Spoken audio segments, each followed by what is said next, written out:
High FM, 101.9 megahertz of life.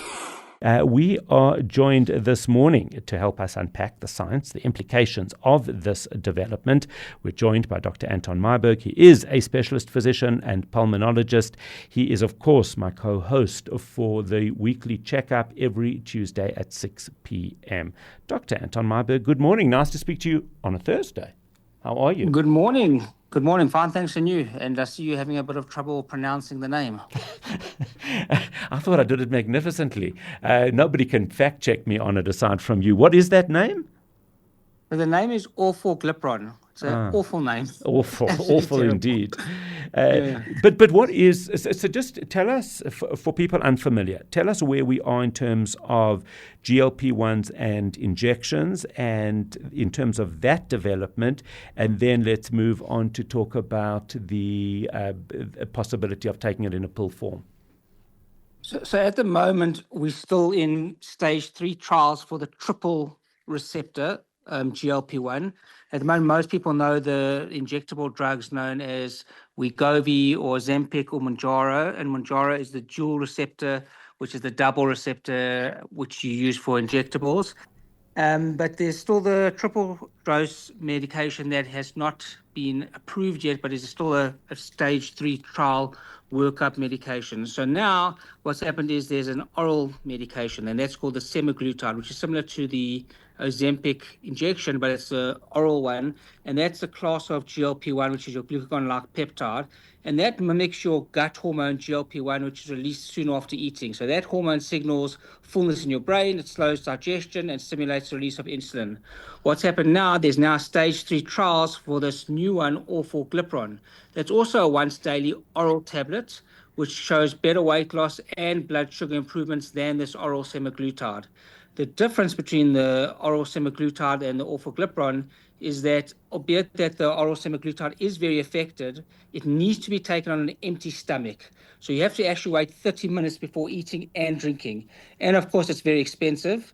It has a very poor bioavailability versus the injectable one, and the absorption isn't as good. So the advantage of this orforglipron, it's been shown to decrease your actual weight loss compared to the oral semaglutide, but it also has marked side effects. So it does cause nausea, it does cause vomiting and diarrhea, and it's a very different molecule to your oral semaglutide, because your orforglipron was what we call a small molecule drug.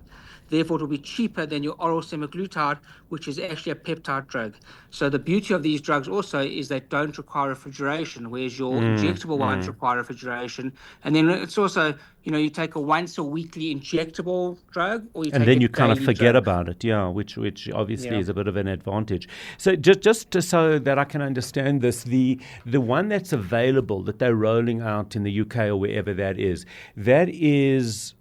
that's the oral semaglutide, and that is like the Ozempic. In other words, only one of the factors, right? In other words, that's correct. So that's your single one that only works on your GLP-1 receptor. Right. That's your glucagon-like peptide, not on your glucagon-like. So it's almost older. It's actually older technology technologies. I don't have the right word, but it's the first generation of GLP-1s that they've now moved into an oral the oral market. Yes. So, and as I say, I don't think it's as good as the injectable drug.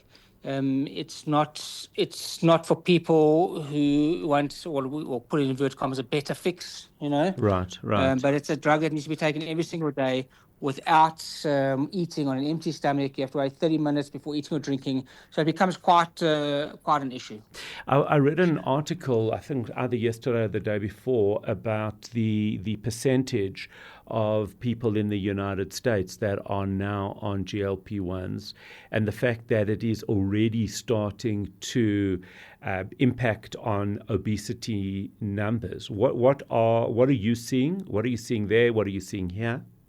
So look, even never mind the USA, the UK, all over the world, people are taking these injectable drugs. I mean, they're doing huge trials to show that how much you decrease not only the value of your your hemoglobin A1C, that's a marker of your sugar levels over a 6 to 8 week period, shows how it decreases the actual impact of your sugar onto your body.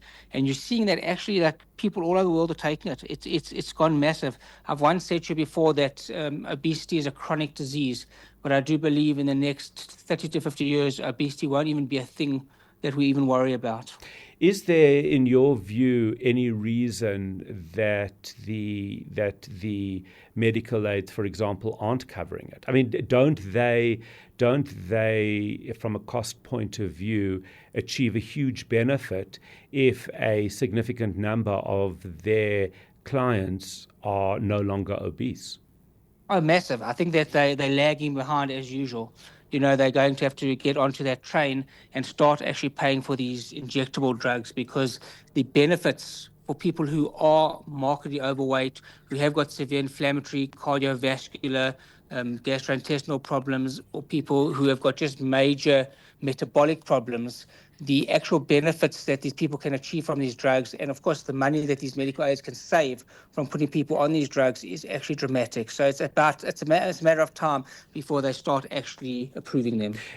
I know in the UK it is covered if you have a BMI over, I think, 30 or whatever it would be. That's correct, yeah. National Health is covered. Would you recommend this, a similar kind of a concept in South Africa? Because obviously one concern would be somebody that's got 2 or 3 kilos to lose for a wedding and decides that this is the easy way to go. Look, you've got to compare luxury medicine to medicine that's required. And when you're looking at somebody who's got a body mass index over 30, who's considered obese, who requires a drug for their actual maintenance of their lifestyle and for their continuity of life, it's a no-brainer. They should be actually paying for that type of thing. Whereas, as you say, for somebody who's got 1 or 2 kilograms to lose, that type of person doesn't fulfill that criteria. That is where we do need to leave it. Dr. Anton Meyberg, remind me what we're talking about coming Tuesday. This coming Tuesday, we're going to be talking about more longevity-related issues, types of things with regarding to sleep, with regarding to actual improving your lifestyle and the consequences of lifestyle.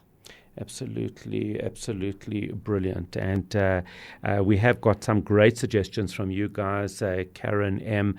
also sent in a great one, suggestions about sun damage and skin in general, talking about melanomas. We're definitely going to be looking at that in the near future as well. Dr. Anton Meyberg, thank you as always.